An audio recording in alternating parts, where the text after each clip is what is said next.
Greetings again to all who are gathered here with me at the HDS campus. I am, once again, Quadricus Bernard Driscoll, MTS 2008, and this year's chairperson of the Alumni Council. And it was my honor to present the Gomes Honors to 5 remarkable recipients just a short while ago in Andover Chapel. And now we will hear from each of them in a special installment of Divinity Dialogues series hosted by the HDS Alumni Council. Divinity Dialogues was created by the Alumni Council in 2012 to showcase the inspiring and diverse personal and vocational stories of our alumni. As graduates, we know the importance of stories to our lives together here at HDS, and of our individual stories and how they weave together to make our communal story. Today, we will hear from the 2019 cohort of alumni recipients of the Gomes Honors. Each honoree will share a bit of his or her story with us now, and although we only have a short time together, we will surely benefit from getting even a glimpse of these very fascinating figures. And so let us begin with our very own Reverend Erik Martínez Resly, MDiv 12.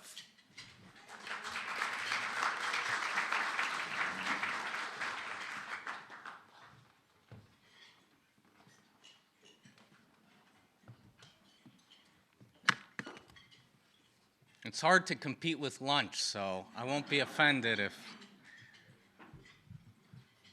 I want to thank the council and everyone who is present here today. This award belongs to the magic that we see in others, but struggle to see in ourselves. This award belongs to the first word of a poem spoken for the first time in a pole dancing studio in front of 15 complete strangers. And this award belongs to the last note of a remixed hip-hop Punjabi folk song joyfully disrupting the regal halls of the Kennedy Center 5 years later. This award belongs to perseverance. This award belongs to Antoine, Big P, and the young people in Ivy City who planned with architects and petitioned city officials to turn an abandoned school building into a recreation center, carrying forward a dream born over 40 years ago, but ignored even to this day because in our nation's capital, the greed of gentrification eclipses the hopes of generations. Facts. And this award belongs to Penny Gamble Williams, a grandmother to many, an elder in our community, and a spiritual leader of the Chappaquiddick Wampanoag tribal nation who is rediscovering her voice at her age to pressure government officials into finally accepting the age-old truth that communities stripped of their land still deserve a place in this country.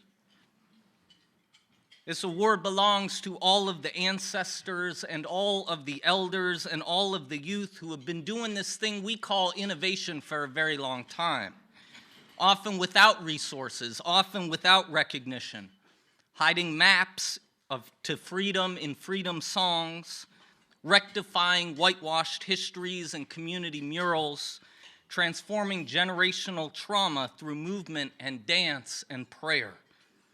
This award belongs to every major social movement that has used arts and culture to move people. So this award belongs to every major social movement in the history of this country. And this award belongs to everyone who's about this life, as Osa Obaseki would say. Osa, who once answered a Craigslist ad to get involved in our community, only to find himself building that very community of over 150 artists. Osa, who once taught 500 Unitarian Universalists about the spirituality of trap music, and who now co-chairs our board of directors.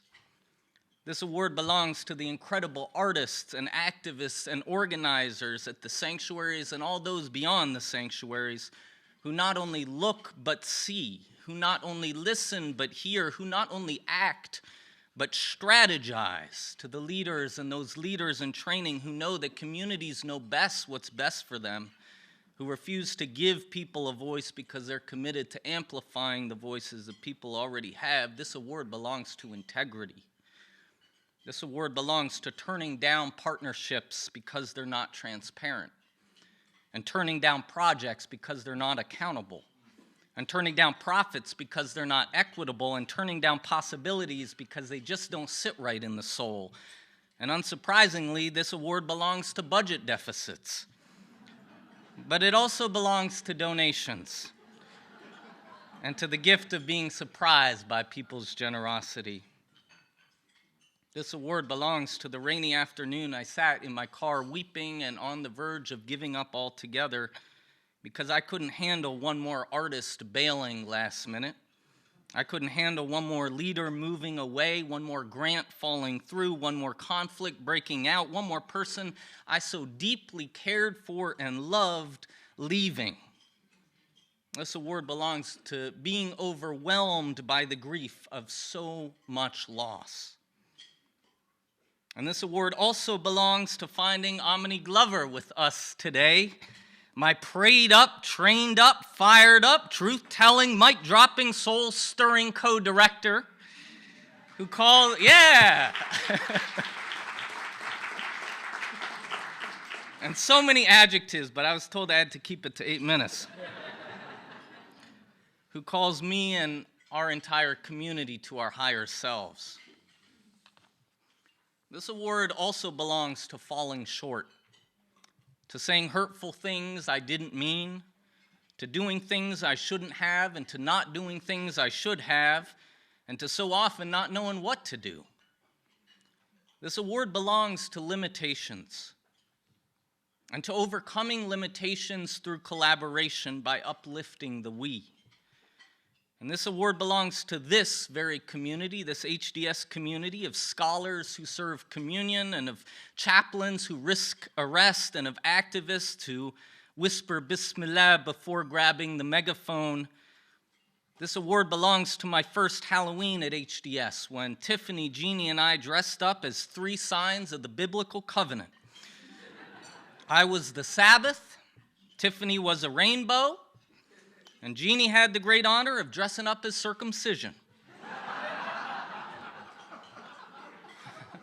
Facts. In so many ways, this award belongs to my beloved colleagues who are with me here in body and in spirit, to my beloved mentors who are with me here in body and in spirit, to my beloved colleagues who are here with me in body and in spirit, to my beloved professors who are here with me in body and in spirit, who in so many ways are the first fruits of the world I still believe is possible. This award belongs to the people who make life worth living.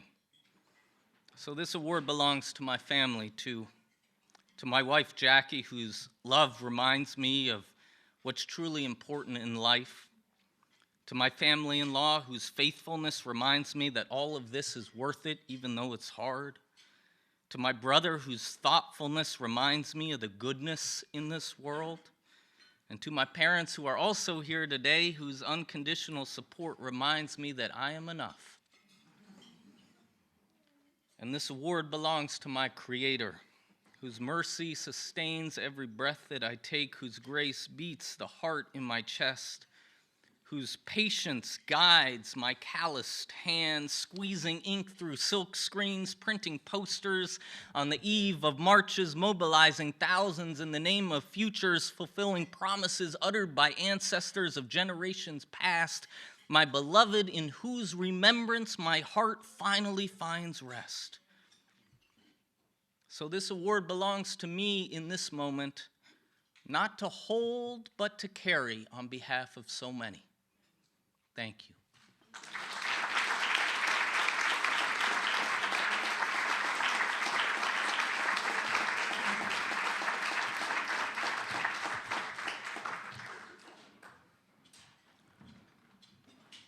Thank you, Rev.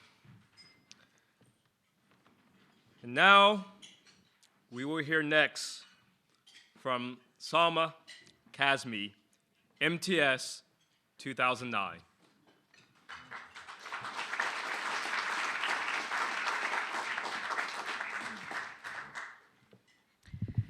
It's going to be a tough act to follow. Assalamu alaikum. May God's peace and blessings be upon all of you. I'd like to start with a few words of gratitude. I'm so appreciative of the Alumni Council and the many people who have worked hard to assemble us all for today's ceremony and events. Thank you. I feel truly honored to be here with you and to be among this amazing group of Gomes Award recipients. I'm also grateful for my family for being here. My parents came to the US from Pakistan and navigated through some immense hardships when I was growing up. More than any place I've studied, it was the standard they set of ethics, integrity, and strength in the face of adversity that formed the core of who I am. Thanks also to Tom Porter, who I worked with at the BU School of Theology and who is here today. He has been a great mentor and supporter of my work over the past few years. The theme of this year's Gomes Honors, as you've heard, is spiritual innovation. Often when I mention this to Muslim friends, they chuckle. In the Islamic tradition, innovation gets a bad rap. In fact, there's a very famous hadith or prophetic saying that calls every religious innovation a misguidance. And for many Muslims, the word innovation immediately brings to mind this famous prophetic warning.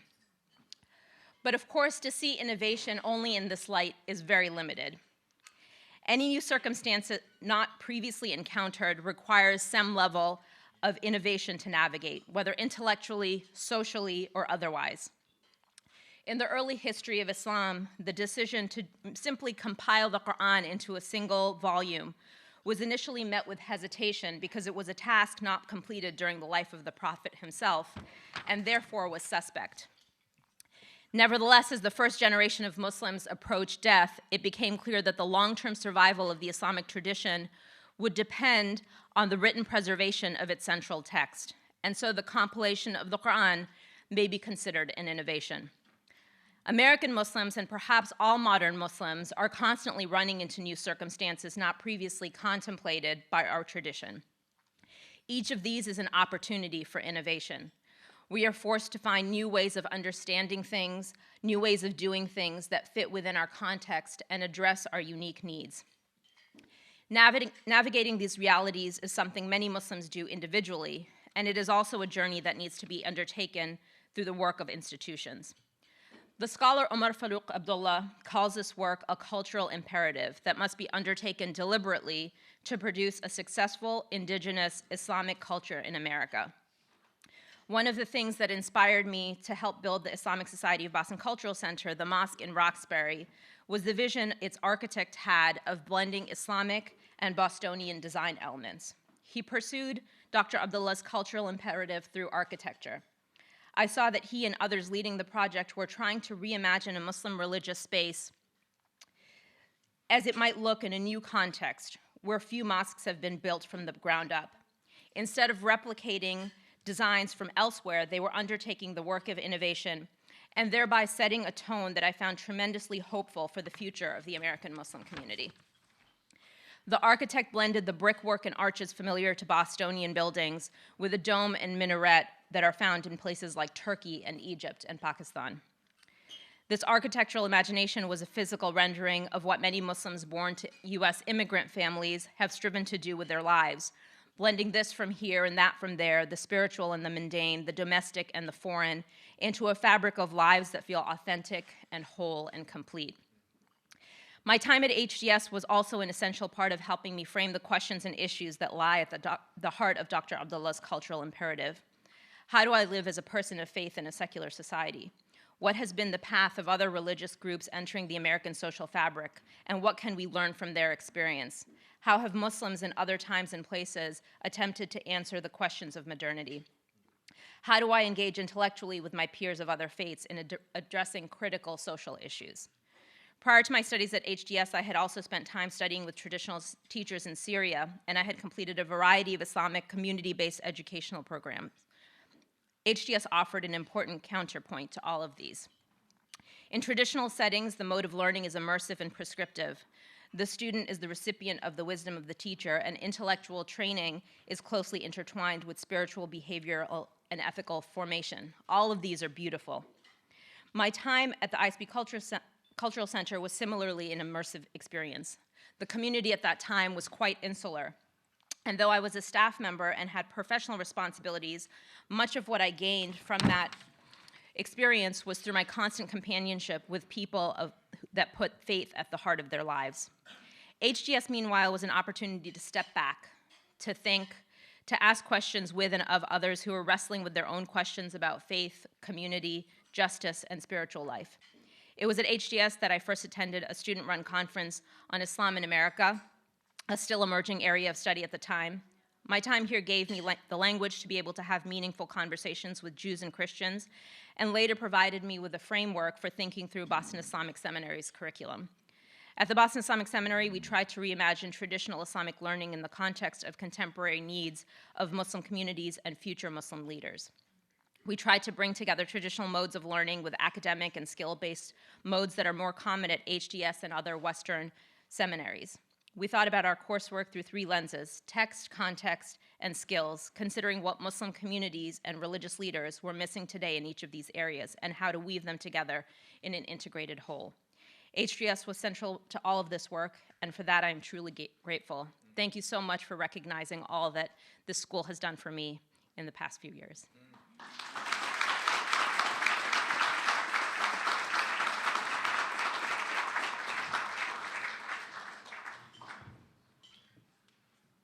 Thank you so very much, Salma. And next we'll hear from Varun Soni, MTS 1999.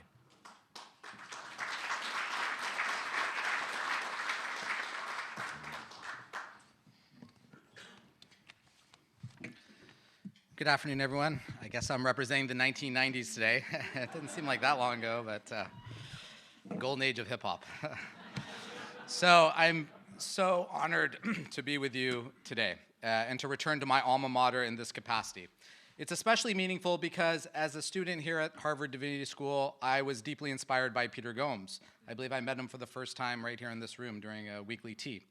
I was inspired by his open heart and his open mind, and by his courageous and prophetic work on campus and in the world. Indeed, Peter Gomes modeled for me how to bring together the spiritual and the scholarly, the personal and the professional in my life and in my work. And that's probably why I followed in his career path as both a university chaplain and professor of religious studies. Over the last 11 years, I've encouraged over a dozen of my undergraduate students at USC to attend Harvard Divinity School and embark upon their own spiritual and scholarly journeys here. And rumor has it that they nominated me for this recognition. And so I feel like I'm coming full circle. Standing in my alma mater between my mentor and my mentees, alongside other distinguished graduates who have transformed the world by transforming themselves. And it's especially meaningful for me to share this moment with those who made it possible. I'm very grateful that my dear friend Tony Madden, who I first met as a student at Harvard Divinity School, is here to celebrate today as we continue our journey of friendship. Even though I come from a family of physicians, I have 11 physicians in my family, so my PhD in religion means nothing to any of them. I had to redeem myself by marrying a physician, and she doesn't call me doctor either. But nonetheless, my parents were unwavering in their support of my academic and religious pursuits, and I'm so happy they could be here today. My wife, Shakti, who embodies the meaning of her name as the creative force who animates my universe, is here, and I'm so grateful to her for being here, and also that her first visit to Harvard Divinity School is for this auspicious occasion. And I feel especially fortunate that my daughter, Tenzin, is here today. She just turned 5 on Monday. Last week, she asked me why we were going to Boston, and I said, because I'm receiving a recognition. She asked me why I was getting recognized, and I replied, well, it's for the work that I do. And then she asked me why her mother, who is a pediatrician, isn't getting recognized. She said, Mama's work is more important than yours. She saves lives, and you just teach people. I don't want to go to your ceremony. I want to go to Mama's ceremony. It's hard to argue with that logic. She also told me last month that when she grows up, she wants to be a real doctor like her mother, not like me. So I'm just lucky that she showed up today, so thank you, Tenzin. When I was hired as Dean of Religious Life at USC, I became the first Hindu in American history to be the chief religious or spiritual leader of a college or university. All of my colleagues around the country at the time were ordained Protestant ministers. USC really thought outside the box. They hired me, a non-ordained Hindu attorney. So I was the beneficiary of hope and change in the air in 2008.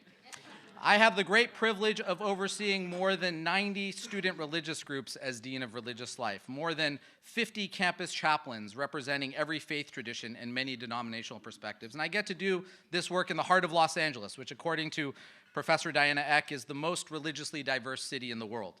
And so at USC, we have the great privilege of thinking creatively and expansively about how our faith traditions can be part of the solution to the world's great crises and not part of the problem. And Harvard Divinity School trained me so well for this work.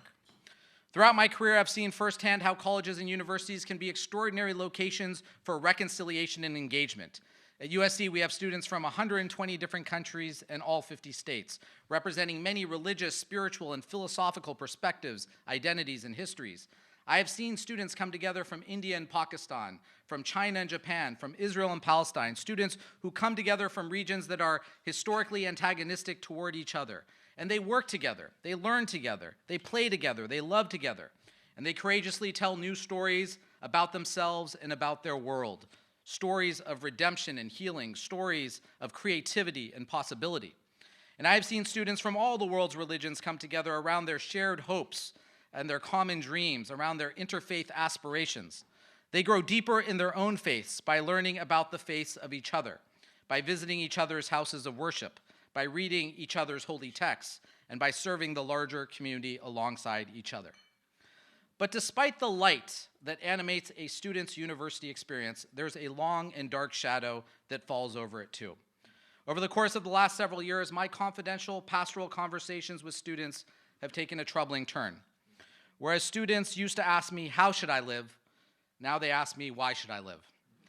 They used to talk about hope and meaning, and now they grapple with hopelessness and meaninglessness. Indeed, many of our university students are struggling with crippling levels of stress and anxiety.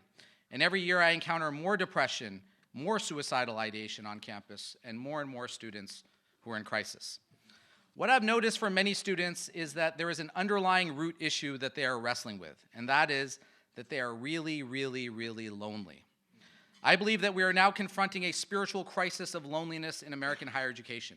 And new research studies show that the loneliest generation in the United States right now is not the oldest, but the youngest, specifically young adults between 18 and 22 years old, Generation X, post-millennials, our university students.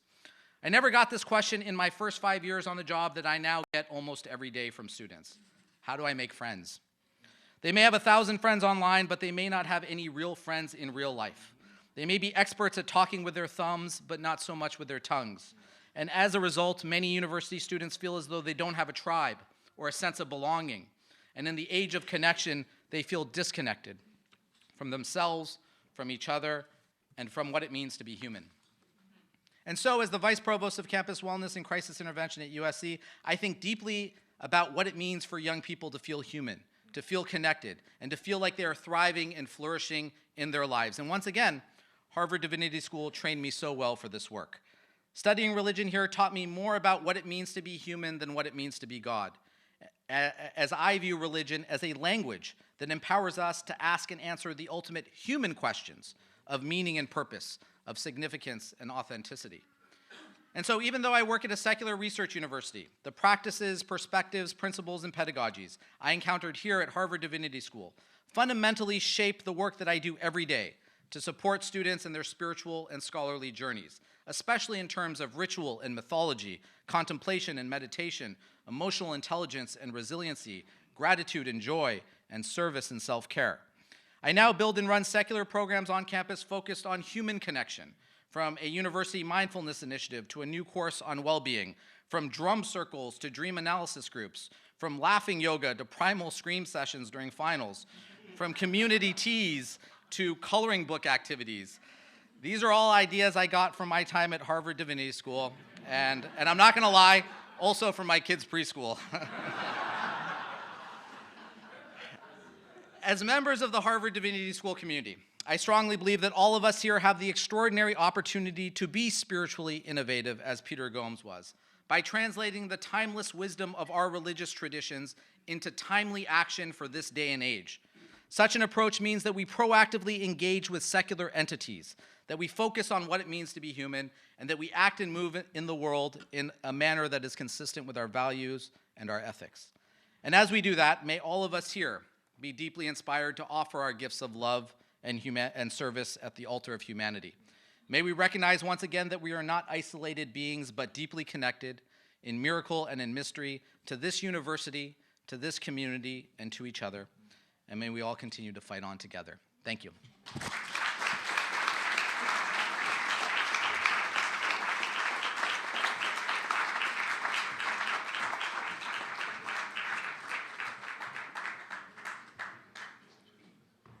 Thank you so very much, Varun. It's good to know that your daughter is teaching you. Next, I invite Vanessa Zoltan, MDiv 2015, to speak.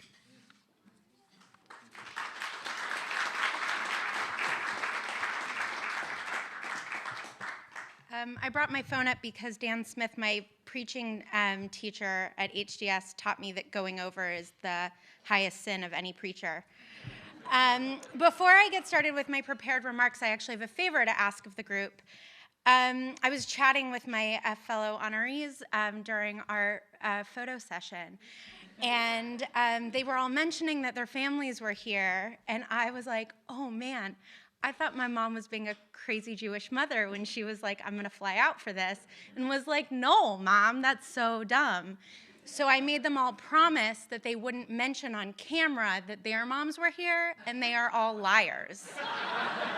And so my mom is watching the live stream, and to make up for the fact that I called her dumb, can you all please say hi to my mom and dad on the camera? Hi, Mom and Dad. I'm sorry. I will never assume you're being crazy Jewish parents again. I just lied in front of hundreds of people. Okay, so first of all, of course, I want to thank the Alumni Council for this amazing honor. It feels strange to be anywhere without Casper and Ariana, the people who co-founded the original podcast with me. In fact, I so hate being on stage alone that I made Ariana design a spin-off podcast called The Women of Harry Potter and the Sacred Text so she could be on stage with me when Casper wasn't available.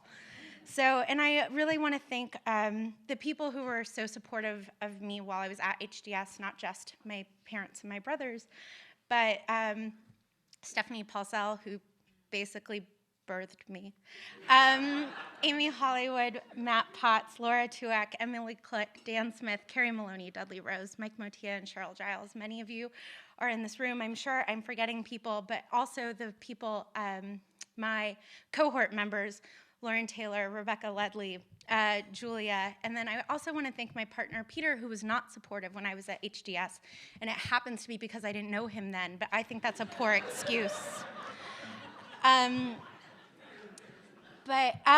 So my first day of class at HDS, I was in Intro to Ministry Studies, and this like beautiful, amazing woman comes up and starts telling a story. Her name was Stephanie Paulsell. And the story that she told was of a town in France called Le Chambon-sur-Lignon. I apologize for my accent.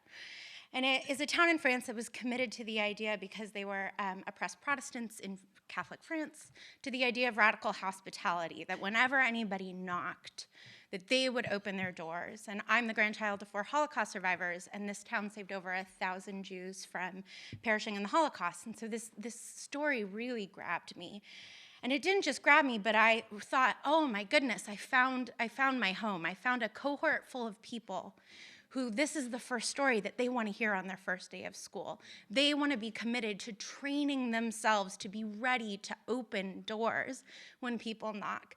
And I had found my like island of misfit toys, like my cohort who wanted to be trained and couldn't find other seminaries who would train them, whether it was because they were queer, whether they were atheists, whatever it was, that they felt as though this would be their home. And I felt so connected. And then that second week, Dudley Rose was giving a wonderful lecture, and he coughed a little bit. And about 3 people stood up and left as Dudley started coughing. And I was like, oh, I did really find my people hypochondriacs. Like, great. And then each of them came back in with water. And I was like, oh, suck-ups. I have not found my people. That, like, super wasn't my instinct. Dudley's not dying. Like, he had to clear his throat. He is fine. But then I realized that just as much as I was proud of the ways that I was like them, I was excited by the ways that I wasn't like them and the ways that they were going to teach me to have better instincts. I still think they're suck-ups, though. The mission of our organization, which Stephanie coined, I'll stop just talking about you now, Stephanie, is spiritual practices to prepare people for the revolution. More and more people are unaffiliated and are lonelier, and our seas are rising. And so we are going to have to learn how to take care of each other in new ways. And we are excited about the ways that we do that through our podcasts, through 30 programs that now meet all over the world, through our live events. With Hot and Bothered, where we will be treating writing romance novels as sacred. The 2 biggest purchasers of romance novels in the country are women's prisons and nursing homes, so we are excited to be going into those spaces. And we are excited to take people on walks that end up being transformative experiences. And none of this would have been possible without my time here at HDS. I found myself at HDS because I worked in education for 8 years prior to coming here. And in my 8 years working in education, what I realized was that we know exactly how to fix education in this country. You pay teachers better, you train them well, and you respect them. And children will learn if they have good teachers. We as a country just don't believe that poor Black or brown children deserve to learn. And that seemed to me to be something that was broken in our spirits. And I did not want to spend my life trying to solve a technical problem when we needed an inspirational and soulful fix. And the greatest gift that HDS gave me was my colleagues and my cheerleaders. In my senior defense of my thesis, which turned into Not Sorry Productions, Mike Motia, my advisor, said to me, Vanessa, what do you think it is about this project that resonates so much with people?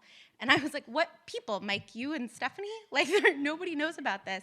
And he was like, oh, okay, well, it will resonate with people. And Mike knew to dream for me before I even thought to dream for myself. But what I've realized is that HDS is not a 3-year program. I talk to these peers, and they continue to inform me every day of my life. In fact, Matt Potts wrote that line of my speech.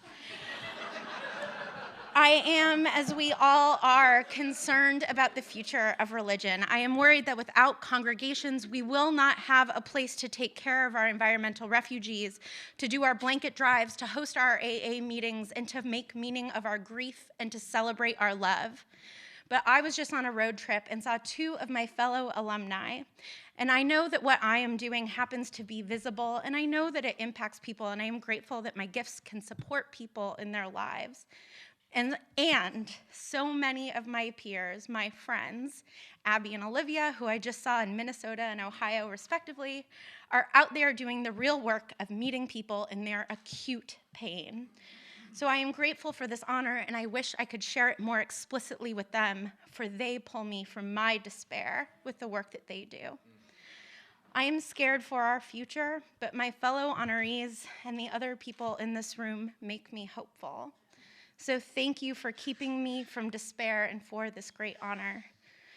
I released the first episode of Harry Potter and the Sacred Text 3 years ago, and I told the story of Le Chambon-sur-Lignon, and I didn't tell them about the suck-ups because I'm so embarrassed for them.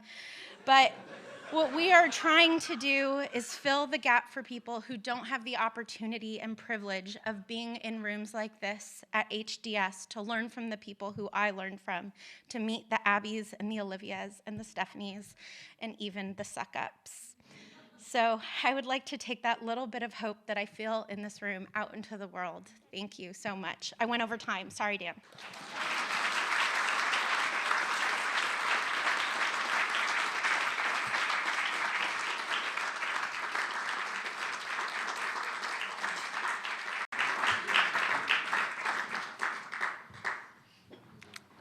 Thank you, Vanessa. We know that your parents are still proud. And now we will acknowledge a member of this year's cohort who herself is not an HDS graduate, but might as well be, but who is known to many of us in her service as school chaplain, as director of the Office of Religious and Spiritual Life. Ladies and gentlemen, brothers and sisters, friends, please join me in a hearty round of applause for the Gomes honoree, Kerry Maloney. Kerry, please come.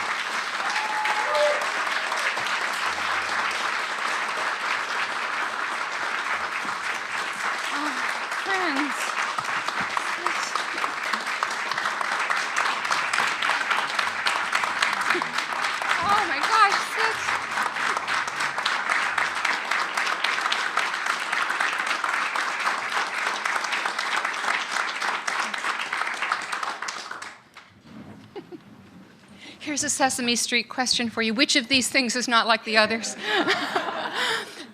What an honor to be recognized by a school that I am sure I would not have been admitted to had I applied. And to be in a company like this, and to be recognized by our distinguished alumni council who are out making a world of difference in a world that needs to be different. Vanessa, and world that needs to be less lonely. And in such a time as this, dear siblings, the places in which the world prays and worships and meditates are becoming targets of hate and extremist violence. That if you are a brown person, if you are a black person, if you are a Muslim, if you are queer, if you are a Jew, you have a target on your back.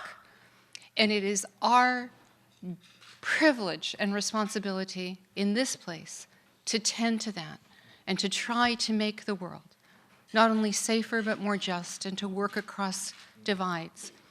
So I cannot imagine a more important honor for all of us to receive and to hold together, and the honor that belongs not to us but to the people whom we serve, Erik. And to doing the hard work of being negotiators in times of conflict, Salma, to making the world less lonely, and to connecting women in prison and bringing them joy with narratives. People in nursing homes, absolutely extraordinary at such a time as this. So I too need to hold to the preacher's responsibility to not go over, and I'm not known for my concision, so I'm going to keep myself to 3 comments, okay? And the first is something about our beloved Peter. And by the way, Connie Buchanan is peering over us here, so let us remember the spiritual innovators of Harvard Divinity School, who were the women who invaded this place in the 50s and who keep invading it. WSRP, thank you. Thank you. Peter Gomes, whom I knew for 30 years, not nearly as well as many of you, but I served for a dozen years as a university chaplain across the river at Boston College. And of course, he was in town, and you knew Peter. He's a figure. And then I was appointed chaplain at Bates College in Lewiston, Maine. And Peter was a proud alumnus and a very active trustee. So I was summoned for an audience to Memorial Church before I went to Lewiston. And if any of you ever had the opportunity to visit Peter in his office, you remember it was outfitted, it was kitted out with all this fabulous antique furniture. And I remember sitting on some 17th century rickety piece, afraid I was going to break it, and kind of nervous about meeting the great Peter Gomes then and before, but this was an audience. And he had a phalanx of people protecting him out there, including the wonderful Jan. And finally, well after the appointed time of our meeting, he emerged from his office and with a great flourish bent to the ground and said, "Madam Chaplain, I am at your service."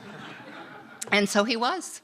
And in that meeting of an hour in his office, he schooled me on what I needed to know about Bates and told me all the lovely things and beautiful things that awaited me. And he didn't even begin to give me a full hint of the mysteries of that marvelous decade of my life. He also told me all the things that needed my attention. He had lots of opinions about that. And then he gave me this great gift. He pulled up from under his desk one of those college mirrors. You know, you can get them in college bookstores. It was a Bates mirror with Hathorne Hall on the top. And he gave it to me.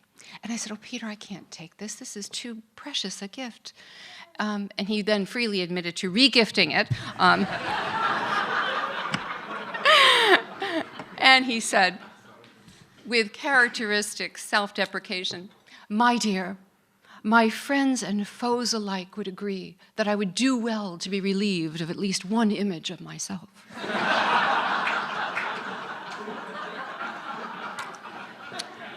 So off I went to Bates, and Peter was always at my back, always at my back. He had my back. Everything I asked from him, he would do.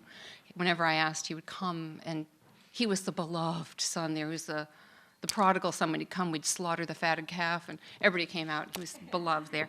And he gave me the great privilege of working with one of my dearest friends and best mentors of my life, who is here today, Don Harwood, the President Emeritus of Bates, who is here in honor, not of me, I think, of me, but of Peter and all that he gave to all of us, and to Bates especially.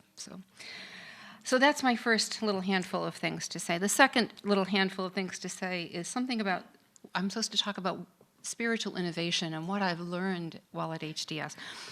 It is a profound puzzle to me that I'm being honored as a spiritual innovator. I may be the greatest traditionalist I know, perhaps even more so than Peter. I have come to kind of ride the coattails of all the people like you and many of you in the room. Everything I've learned about spiritual innovation has come from our students here, quite frankly. And my job is to have permanent professional religious whiplash. I go around to everything that's here, and there's a lot that's here, and support it and try to help make it happen. We have a from below pedagogy where we don't try to program, and we need not program from above. You see what crops up. So I go around and crash all these parties and pray with people and meditate with them, try to support them, and the easiest thing to do is to love them and to be loved back.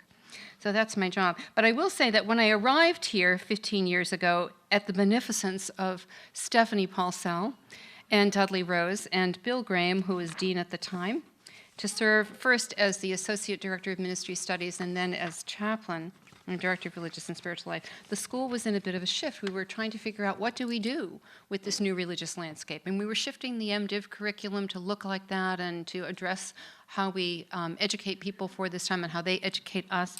And one of the things that was being changed was the weekly noon service. So we had this group of students come together to refashion that and to center the voices and experiences each week of a different tradition on our campus, and not to water it down, but to make it univocal or multivocal within its own tradition, but to not do this sort of lowest common denominator thing, which never works. And so over the years, and here I'm just going to read you, and I'm moving along here quickly, but the opening vows that group came up with, and we've tinkered with a little bit over the years, and many of you in the room are familiar with this, but some of you may not be. So when we gather each Wednesday in Andover Chapel or the Braun Room or outside or wherever it is, this is how we begin our service. And you should know that these vows are now under rigorous discussion by the current iteration of the Noon Service Committee. We're wondering whether or not asking the community to say them, even though they have been written by students, is itself a kind of hegemonic move toward pluralism. But that's a whole other discussion, and it's so HDS, it's just fabulous. So at the beginning of each service, we welcome people, and then everybody says, in this hour, may we find ourselves in a space of truth and openness. And then the host groups of the week say, as leaders, may we share our traditions in a spirit of hospitality with those who may not understand what we do or why, having the courage to be true to our traditions with an open heart. And then the participants say, as participants, may we be open and present with our peers in their own context. May we be willing to experience the unknown. And then everybody together says, in this time and in this assembly, may we embrace each responsibility with earnestness and compassion for our companions. Though we may travel different paths, may we find solidarity, comfort, and hope in our common purpose as a community of seekers. Pretty good. I rode that coattail for 15 years. I'm still on it, trying to learn. And so that created a space every week in which, after we say those vows, the Hindu students may rise up, and we may have a puja. The Jewish students may have a Torah study or a tish. Christian groups may have Eucharist or some kind of devotional practice.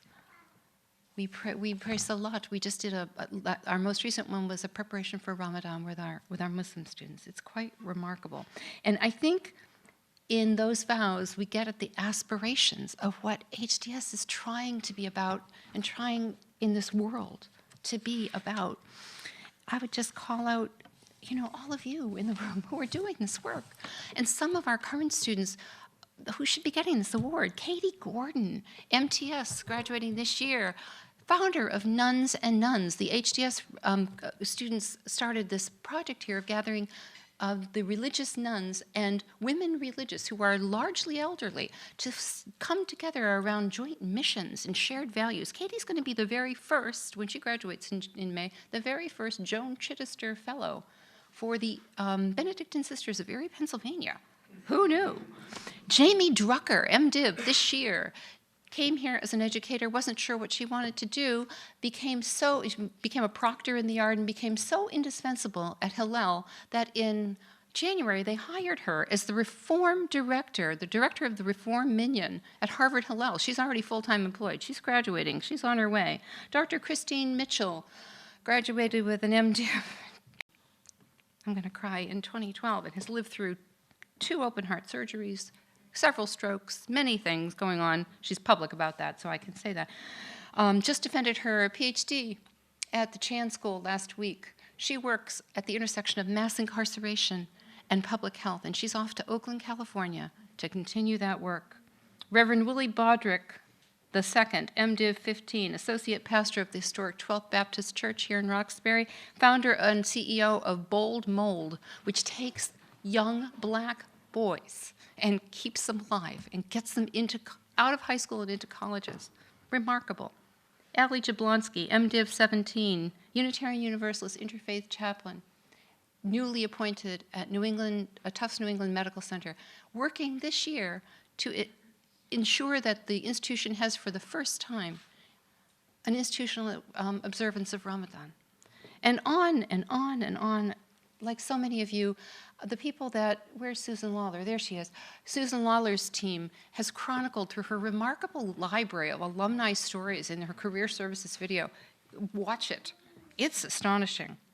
So all of these people living into HDS's aspiration to support the formation of contemplative activists or active contemplatives who know that study without activism risks irrelevance, and activism without study risks despair. So I pray that when I look into that mirror that Peter gave me, which is the one he left all of us to, I may live up to even some of those aspirations and some of the standards he had and the hopes he had for me. I pray I may live up to and into the image of God that I see reflected in my husband, Jim, who is at my side in every single day of all the work I do. Unpaid labor here at Harvard Divinity School, happily to do so. And that I may look something like all of you. That's what I hope to see. And finally, my third thing, and I'm really getting close to the end because boy, can I shut down a room, right? I'm here to close things out. 2 handfuls of good words, benedictions or blessings from students. And this one from a first-year MDiv, Sarah Fleming, who is a recent alumna of Williams College, and she wants to be her college chaplain when she grows up. And that person is here today, Rick Spaulding. Last month, Sarah and her colleagues in the HDS Socialists were hosting the noon service, and it happened to be on the 51st anniversary of MLK's assassination. So at the end, she got up and blessed the room with these words, and I bless all of us with these words through Sarah. May we embrace the complexities of our ancestries and our histories, looking beyond the versions that are filtered, airbrushed, commercialized, and apoliticized to find their roots. May we disrupt capitalist disruption, rejecting fear and cynicism in favor of an embodied solidarity so that we can build a wholly different future together. May we fiercely refuse to give up hope, however tempting it may be to do so in the patriarchal, white supremacist society in which we all live. May we, like King, have the audacity to believe that peoples everywhere can and will have 3 meals a day to nourish their bodies, education and culture to nourish their minds, and dignity, equality, freedom, and beauty to nourish their spirits. And may we live into this vision, addressing the need not only for bread, but also for roses here at HDS, in our communities and in our world. May we work to make it so. And finally, the last blessing from our students over the years at that noon service committee are words to leave and live by that we always say at the end of each noon service. And I think they are true for today. Today, we have celebrated each other's beauty and complexity with respect and love. Let the power of that love direct and sustain us from this time forth until we meet again. Go in peace.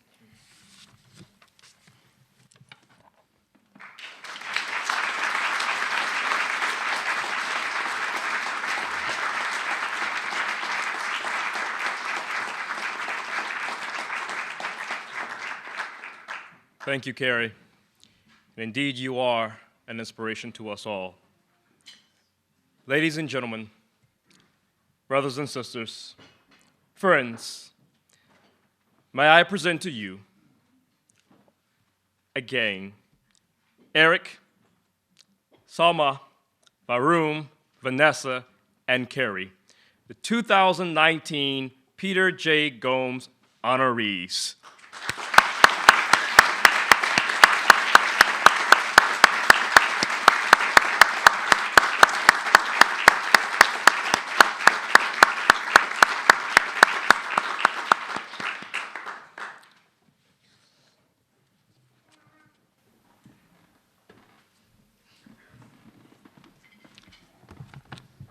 Thank you all. Greetings. My name is Bjorn Sorensen. I am the Vice Chairperson-elect of the Alumni Council. This has been an amazing day. Congratulations again to all of our nominees. If you'll have a bit more patience for a continued celebration, we have a little bit more work to do. Being a member of the Alumni Council is quite an honor for me. I have served on the council for the past several years, and I'm constantly struck by how dedicated this group is to helping HDS and to bring alumni together. Before we conclude our festivities, I want to thank our members finishing their terms of service at the end of this year. Please come forward when I call your name. John Coggin, MTS 2011.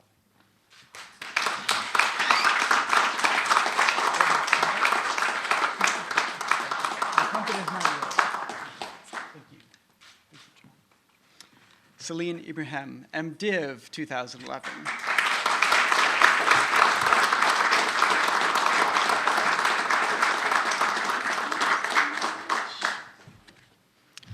We also thank Gloria White-Hammond, MDiv 1997, who has represented HDS for 6 years on the Harvard Alumni Association Board of Directors. Gloria.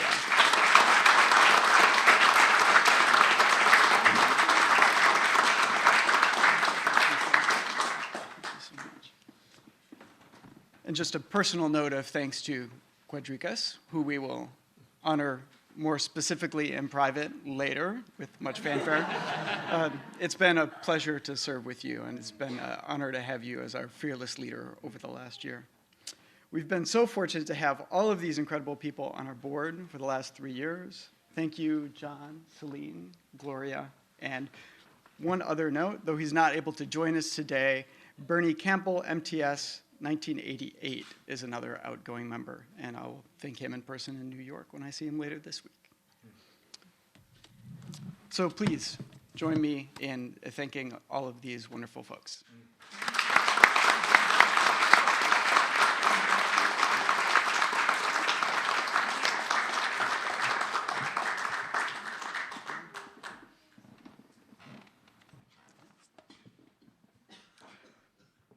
Thank you, Bjorn. Thank you, John. Thank you, Celine. And thank you, Gloria, for your years of service to the HDS Alumni Council. And thank you to all of you for this celebration today. So let us go forth now, inspired by our Gomes Honorees. Let us continue to love. Let us continue to listen. Let us continue to act and to seek and to help those who are lonely and to continue the conversation. Congratulations, honorees. Here's to the Harvard Divinity School. Blessings to you all. Thank you.